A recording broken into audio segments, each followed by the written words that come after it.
Oke, jadi mari kita coba bahas lagi mengenai serialnya dari Rossi Dire dan kali ini tuh mengenai kelanjutan dari kisah animenya. Ya, volume keempat dan ini tentang libur musim panasnya si Masachika. Nah, sebelum lanjut aku cuma mau bilang kalau video kali ini tuh sendiri bakalan jadi video spoiler. Jadi jika kalian itu tidak keberatan, yuk mari kita coba bahas. Nah, melanjutkan acara dari jalan-jalannya si Yuki, Ayano dan juga Masachika ya. Pada kesempatan kali ini Yuki dan Masachika ingin mencoba untuk menaiki roller coaster yang cukup tinggi. Iya, bukan cukup tinggi sih, ini roller coaster ini tuh adalah yang tertinggi yang ada di Jepang. Dimana sebelum naik, Yuki dan Masachika menyimpan barang-barang mereka ke dalam loker penyimpanan. Dimana sebelum naik ada satu momen lucu yang terjadi dengan Ayano ya. Ia alih-alih bisa naik tanpa diketahui oleh petugas wahana, Ayano malah ditegur dan diminta untuk membuka ikat rambutnya yang akan mengurangi kenyamanan Ayano saat di atas nantinya. Ya, meskipun Ayano berpikir kalau penyamarannya telah terbongkar ya, namun bagi Masachika dan Yuki, Ayano tetaplah manusia dan akan tetap terlihat meskipun dia menyembunyikan hawa keberadaannya. Dikiranya si Ayano ini tuh keturunan Uchiha kali ya.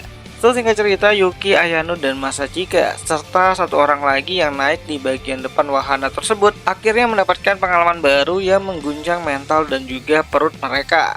Dimana meskipun awalnya berjalan mulus, namun setelah putaran kedua, mesin roller coaster yang mereka naiki itu melaju cukup kencang dan juga berayun-ayun membuat Yuki dan Masachika awalnya tenang, kini malah teriak-teriak kayak orang kesurupan. Dimana hal itu juga terjadi kepada penumpang lainnya ya. Ya cuman Ayano doang sih yang di sini tuh yang sikapnya tuh kayak santai aja gitu kan. Sampai pada akhirnya Masachika menyadari kalau Ayano itu sebenarnya takut juga, bahkan lebih takut daripada mereka. Dimana badannya si Ayano itu bergetar cukup keras ya dan matanya itu mengeluarkan air mata.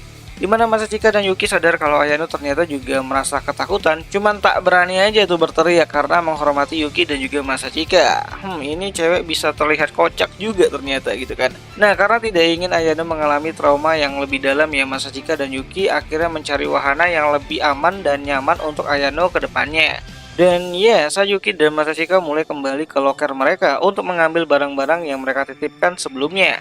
Mereka berdua pun akhirnya terkejut dengan sebuah sapaan yang tak asing di telinga mereka. Ya, Nonoa dengan potongan rambut barunya muncul bersama dengan Sayaka dan menyapa si Masachika dan juga Yuki. Bakalan menarik nih ke depannya. Nah, sebenarnya Sayaka di sini tuh sempat mencari si Alia ya.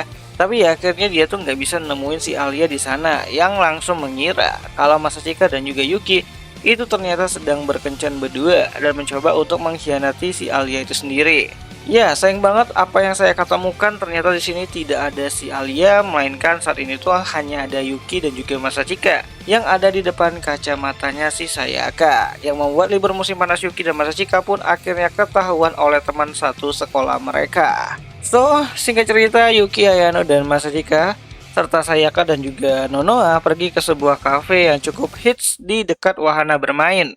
Di mana Sayaka mulai mempertanyakan apa yang sebenarnya terjadi. Apakah Masachika dan Yuki pergi berkencan dan menyembunyikan hal tersebut dari si Alia, atau malah ada maksud lain dari kepergian Masachika dan Yuki ke taman hiburan.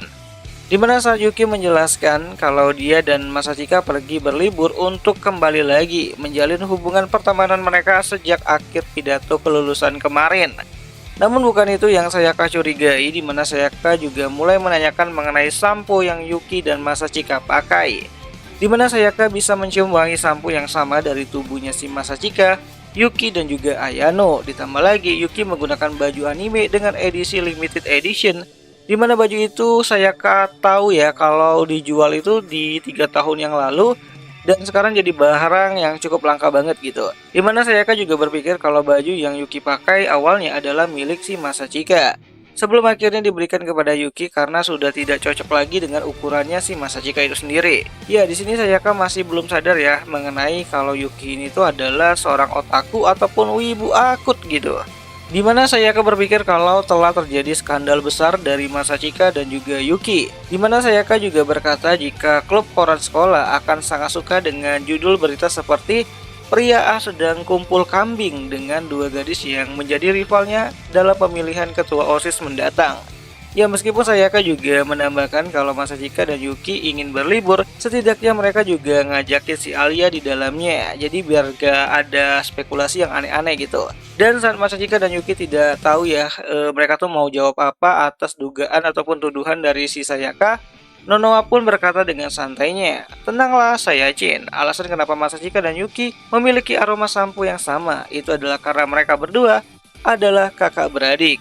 Ya, bukan hanya Sayaka, Masachika dan Yuki juga kaget mendengar pernyataannya dari si Nonoa. Di mana Yuki dan Masachika yang mulai terpojokkan pun mulai curiga kalau Ayano adalah orang yang membocorkan informasi tersebut. Namun kenyataannya tidak, di mana alasan Nonoa mengetahui kalau Masachika dan Yuki adalah kakak beradik adalah karena dulu Nonoa juga pernah ikut les bermain piano di tempat lesnya si Masachika.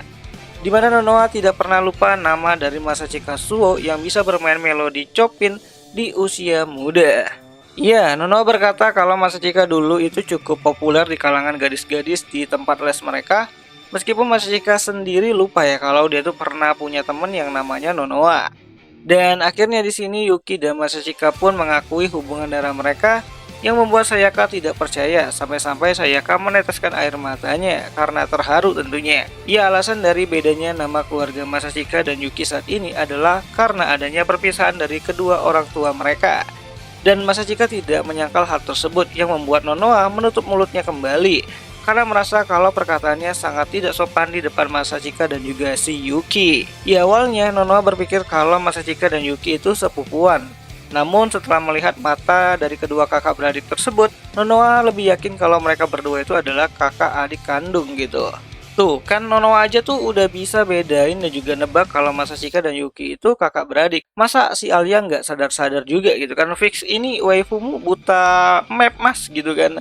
Nah di sini Sayaka mulai merasa kalau selain kisah masa lalu Yuki yang terpisah dari saudara kandungnya, yang menjadi latar cerita yang pas ya untuk seorang otaku, ditambah lagi dengan kaos anime yang Yuki pakai, Sayaka pun mulai memahami kalau Yuki ternyata juga adalah seorang otaku, sama seperti dirinya.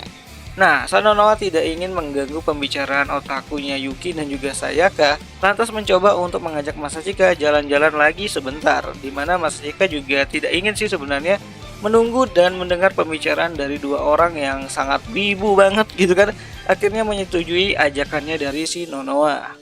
Oh ya, di sini Ayano juga menolak ya untuk ikut bersama dengan Masachika dan juga si Nonoa. Karena Ayano sedang asik dengan makanan manis yang menjadi favoritnya pada saat itu. Ya, bahkan Ayano sibuk dengan makanan itu saat Yuki dan Masachika sibuk dengan dugaan kakak beradik dari Nonoa dan juga si Sayaka. So, singkat cerita, Masachika dan Nonoa pun pergi berkencan berdua ya, bermain beberapa wahana yang membuat Masachika menikmati liburan musim panasnya. Sebelum akhirnya mereka pulang ke tempat awal dan masih menemukan Yuki dan Sayaka yang sibuk dengan obrolan otaku mereka. Dimulai dari konsep Tomodachi, protagonis pindahan dari sekolah lain, sampai ke konsep dua pasangan yang terpisah karena takdir. Ya intinya ini tuh obrolan otaku lah gitu kan. Sedangkan Ayano masih sibuk makan kue kesukaannya sampai 6 bungkus banyaknya. Gila, ini Ayano tuh lapar atau gimana gitu kan. Dimana chapter ini tuh ditutup dengan pembahasan Yuki yang memanggil Masachika dengan sebutan Oni-sama. Ya wibu banget lah si Yuki ini tuh sendiri. Di depan teman-temannya aja tuh masih sempat-sempatnya manggil si Masachika dengan sebutan Oni-sama. Nah, jadi kurang lebih seperti itulah isi dari chapter kedua pada volume keempat dari serialnya Roshidere ataupun Tokidoki aliasan itu sendiri. Dan jika kalian suka dengan konten seperti ini, kalian bisa bantu aku dengan cara menuliskan di kolom komentar dengan ketikan "lanjut bang", siapa tahu menarik gitu kan. Dan di akhir kata itu aja dulu mengenai video singkat kali ini. Dan jika ada yang salah aku minta maaf dan sampai jumpa di video yang lainnya. Jani.